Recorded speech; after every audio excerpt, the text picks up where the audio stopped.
Issue pala nito, pag nasira yung goma, katulad yan, wala nang goma mga bossing. Pag nasira yung goma, wala na. Iingay din, no? So walang kwenta. Ito ay nakalagay dito yung orange na goma nakalagay dito. So natanggal na, nasira, naputol, hindi alam ni sir kung saan bibili, no? So yun ang nagiging problema. Pagkatapos noon, pag nasira yun, kakalog na syempre dito. Yan, kakalog na dyan kasi nga wala na yung goma, no? So mas maigi pa rin yung urig natin talaga.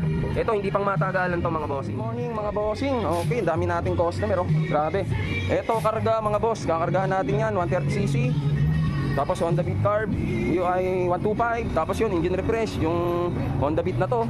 Tapos ito PMS, tapos yung BMS at ito hindi ko pa alam kung ano gagawin dyan, pero na-check na. Okay, meron tayo dito, share ko kayo. Ako, kulang kami ng mekaniko mga boss, pasensya na sa paghintay ha. So meron tayo dito mga bossing, ito na naman, no? Yung nagbabiral, ito yung nagbabiral na ganitong tornilyo. So yung katulad ng sinasabi ko, yun no, akala natin, sabi ng nagbebenta, tatapusin daw yung problema ng panggilid mo dahil dito sa kanyang tornilyo na to. So yun, lagi ko sinasabi mga boss, ako dati naniwala ako no. Pero ang naging issue pala nito, pag nasira yung goma, katulad yan, wala nang goma mga bossing. Pag nasira yung goma, wala na. Iingay din, no. So walang kwenta. Ito ay nakalagay dito yung orange na goma nakalagay dito. So natanggal na, nasira, naputol, hindi alam ni sir kung saan bibili, no. So yun ang nagiging problema. Pagkatapos noon, pag nasira yun, kakalog na syempre dito. Yan, kakalog na dyan kasi nga wala na yung goma, no? So mas maigi pa rin yung urig natin talaga. Ito hindi pang matagalan to mga bossing. Okay? So yun.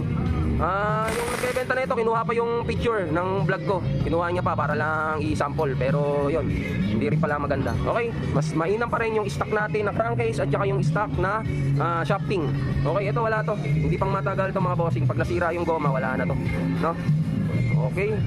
So yun, ito sira to mga bossing. Papalitan natin yan. Papalit na si boss ng primary shafting at saka ng crankcase bearing. So yun mga boss, dati umorder din sana ako nito akala ko okay. So yung nakita ko yung issue na yung goma nasisira, wala rin, di ba? Okay, so yun mga boss. Tapos ito meron tayong karga dito. Ito kilala mo to, nagpunta rin sa iyo to. Papa, yung nito, creator nito. Yan. Okay, so ito. Kilala mo to.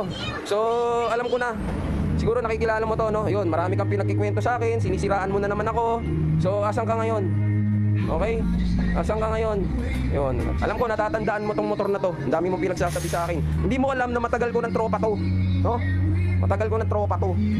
Suki ko talaga to at hindi lang tropa, kaibigan ko to, kagrupo pa to. Ang dami mong pinagsasabi. Alam mo, hindi ka aasenso sa ganyang paninira, okay?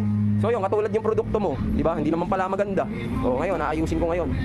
Okay, sana maging maging sample sa'yo o maging aral sa'yo. Okay, salamat. Update tayo dito sa pinalitan natin ng shafting, no?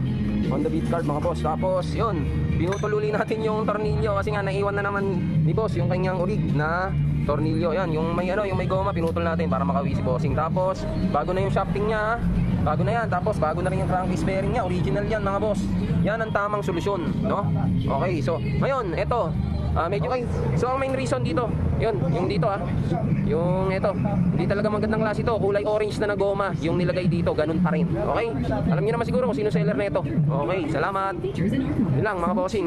Ang talagang pangmatagalang solusyon, yung ating shafting na original, yung original na shafting na ganito, at yung crankcase bearing na original, no? So ayan, pangalawang customer ko na yun na nagpunta dito na hindi pala maganda talaga yung tornilyo. Yung tornilyong MXI concept daw, no?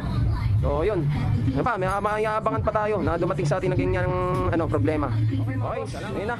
Okay na yung motor ni bossing, yung panggilid niya na maingay sa crankcase, no? Alright, pwede na yan, okay na yan, all goods na yan. Salamat bossing. Tapos nagbigay pa si bossing ng reward, no? Nagbigay siya ng reward, ayan, embutido para daw sa amin. Salamat papa, okay na yung crankcase bearing mo. At pinalitan na natin ng mas urig at mas tamang mga pyesa, no? Hindi yung mga MXI concept, hindi pala maganda yon, no? Tapos yung goma niya, black na goma na o-ring, tapos nag-orange na rin siya na o-ring, yung orange wala rin, naputol din, so umingay din. So binalik natin sa stock. Alright, salamat bossing.